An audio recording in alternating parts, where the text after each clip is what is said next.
আমরা আমরা যেখানেই কিনা করি ক্রেতা কিন্তু সবসময় মনেই হয় যে জিনিসের দাম বেশি। তো সেই ক্ষেত্রে আমি বলবো যে একটু মার্কেট দেখতে হবে।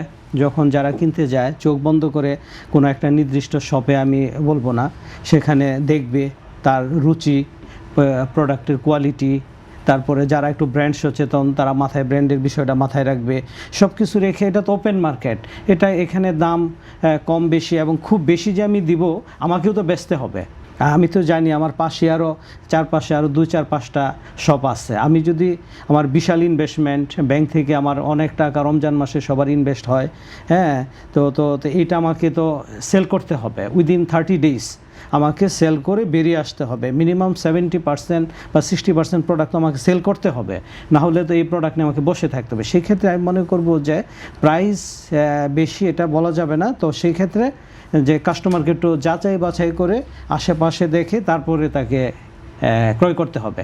এক্সট্রিম মশার কয়েল প্ল্যান্ট ফাইবার দিয়ে তৈরি, তাই সহজে ভাঙে না, সুগন্ধিযুক্ত ও নিরবিচ্ছিন্নভাবে জ্বলে। ডেঙ্গু, চিকুনগুনিয়া বাহি সহ যে কোনো মশার বিরুদ্ধে দেয় এক্সট্রিম সুরক্ষা।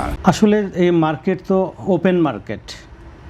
এখানে যদি আমি লোকাল ব্র্যান্ড ধরি, প্রায় 100 ব্র্যান্ড হয়ে যাবে, অলমোস্ট নোন আননোন সব মিলে। তো এখানে লোকাল মেড আছে, অনেক ইম্পোর্টেড প্রোডাক্ট আছে। তারপরে এখন এবছর মার্কেটে প্রচুর পাকিস্তানি ড্রেস মার্কেটে আসতেছে।